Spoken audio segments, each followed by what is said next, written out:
ചിരിച്ചതിന് ക്ഷമിക്കണം, അത് ആരോടും ഡിസ്റെസ്പെക്ട് അല്ല. ഈ ചുമ്മാ തെള്ളുന്ന കേൾക്കുമ്പോൾ അറിയാതെ ചിരിച്ചു പോയതാണ്. അതുകൊണ്ട് സണ്ണി കവിക്കാരനോടും ശ്യാംകുമാറിനോടും സന്ദീപ് ആനന്ദഗിരിയോടും ചോദിച്ചിട്ട് ശബരിമല യുവതികളെ കേട്ടോന്ന് പറയുമ്പോൾ എനിക്കറിയില്ല, അവര് പോലും ചിരിക്കുമായിരിക്കും. ഇത് കേൾക്കുമ്പോൾ സന്ദീപ് ആനന്ദഗിരിയും സണ്ണി കവിക്കാരും ശ്യാംകുമാറും പോലും ചിരിക്കും. ഇങ്ങനെ തള്ളരുതേ എന്ന് അവര് പോലും പറയും. അതുകൊണ്ട് ക്ഷമിക്കണം, അറിയാതെ ചിരിച്ചു പോയത്. ഞങ്ങൾ വിശ്വാസികൾക്ക് പറയാനുള്ള ഒരേ ഒരു കാര്യം അന്നും ഇന്നും എന്നും പറയുന്നുണ്ട്.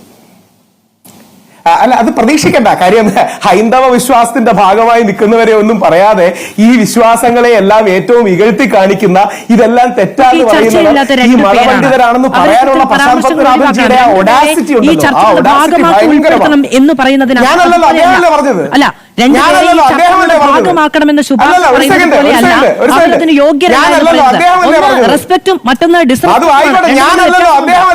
രണ്ടും തമ്മിൽ വ്യത്യാസമുണ്ട്. അയ്യോ, അവര് ഞങ്ങളുടെ വിശ്വാസത്തെ എങ്ങനെയാ തീരുമാനിക്കുന്നേ? അല്ലല്ല, ഒരു സെക്കൻഡ് അല്ല മാധു മോറൽ ഹൈഗ്രൗണ്ട് ഒന്നും എടുക്കരുത്. അതായത് ഒരു സെക്കൻഡ്, അഡ്വക്കേറ്റ് ശ്യാംകുമാർ ഹിന്ദു മതവിശ്വാസിയാണോ എന്ന് അദ്ദേഹം പറയുന്നുണ്ടോ?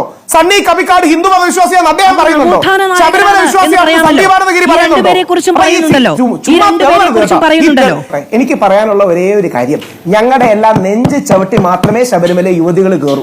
ആരെങ്കിലും അല്ലാതെ വെള്ളം വാങ്ങി വെച്ചിട്ടുണ്ടെങ്കിൽ അത് വീട്ടിൽ വെച്ചാൽ മതി. ശബരിമല യുവതികൾ കേറില്ല. ആര് തീരുമാനിച്ചാലും എന്ത് തീരുമാനിച്ചാലും എവിടെ തീരുമാനിച്ചാലും ശബരിമല മാധു സുപ്രീം കോടതിയുടെ 5 അംഗ വിധി വന്നിട്ട് മറുഭാഗത്ത് മുഖ്യമന്ത്രി കൊണ്ടുപിടിച്ച് നിന്നിട്ട് 10,000 പോലീസുകാർ നിന്നിട്ട് ഒരു രാഷ്ട്രീയ പാർട്ടിയും സപ്പോർട്ട് ചെയ്യാൻ ഇല്ലാത്ത അവസരത്തിൽ പോരാടി ജയിച്ചവരാണ്. അതുകൊണ്ട് ഞങ്ങളെ ആരും നിയമമൊന്നും പഠിപ്പിക്കില്ല. ഞങ്ങൾ ആരും ഇല്ലാത്ത സമയത്ത് പോരാടി ജയിച്ചവരാണ്. ഇന്ന് ഇന്ത്യ ഞങ്ങളോടൊപ്പം ഈ ഫ്രിഞ്ചിന്റെ ആൾക്കാർ മാത്രമേ ബാക്കിയുള്ളൂ. തീരുമാനിക്കേണ്ടതാണ്. അതുകൊണ്ട് ഞാൻ ഉയർന്ന ആശയോട് ചോദിക്കുന്നത് ശരിയാണ്, സുപ്രീം കോടതി പറഞ്ഞാലോ എന്ന്. പക്ഷെ അതേസമയം തന്നെ ഞാൻ തിരിച്ചറിയുന്നുണ്ട്, ഈ രാജ്യത്തെ നിയമത്തെ ബഹുമാനിക്കുന്ന ഒരു എളിയ പൗരനിലേക്ക് ഞാൻ തിരിച്ചറിയുന്നുണ്ട് നിങ്ങൾക്കതിന് വിലയില്ല എന്ന്. മാധു നേരെ തിരിച്ചാണ്. പറഞ്ഞു തീർക്കാൻ അനുവദിക്കൂ. ഈ രാജ്യത്തിന്റെ പ്രധാനമന്ത്രി ഞങ്ങളോടൊപ്പമാണ്. ഈ രാജ്യത്തിന്റെ പ്രതിപക്ഷ നേതാവ് ശ്രീ രാഹുൽ ഗാന്ധി ഞങ്ങളോടൊപ്പമാണ്. ഈ രാജ്യത്തിന്റെ വിശ്വാസ സംവിധാനങ്ങൾ ഞങ്ങളോടൊപ്പമാണ്. കാരണം ഞങ്ങൾ പറയുന്ന സത്യമാണ്. യഥാർത്ഥത്തിൽ ഞങ്ങളാണ് ഭരണഘടനയ്ക്ക് വേണ്ടി പോരാടുന്നത്.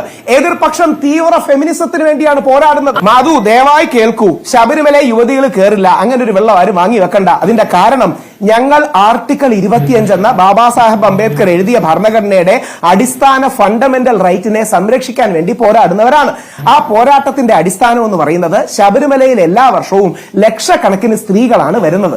ശബരിമലയിൽ ഒരു പ്രായ നിയന്ത്രണം മാത്രമാണ് യുവതികൾക്കുള്ളത്.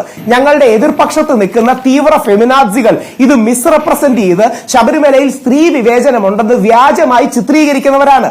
ശബരിമലയിൽ നിന്ന് ആദ്യം അറസ്റ്റ് ചെയ്യപ്പെട്ടത് നമ്മുടെ കോൺഗ്രസിന്റെ അരുൺ പറഞ്ഞതുപോലെ എന്റെ മുത്തശ്ശിയാണ്. എന്റെ മുത്തശ്ശി സ്ത്രീയല്ലേ? എന്റെ അമ്മയാണ്. രണ്ടാമത് അറസ്റ്റ് ചെയ്യപ്പെട്ട അമ്മ സ്ത്രീയല്ലേ? മൂന്നാമത് കോൺഗ്രസ് നേതാവായ പ്രയാഗ് ഗോപാലകൃഷ്ണൻ സാറാണ്. പിന്നീട് ഞാനുമാണ്. പ്രായമായതുകൊണ്ട് അവരെ വിട്ടു. പിന്നീട് ഞാനാണ് ജയിലിൽ പോയത്. ശബരിമലയിൽ സ്ത്രീകൾക്ക് പ്രശ്നമുണ്ടെന്ന് ചിത്രീകരിച്ച ചിലരാണ് ഈ പ്രശ്നത്തിന്റെ അടിസ്ഥാന കാരണം.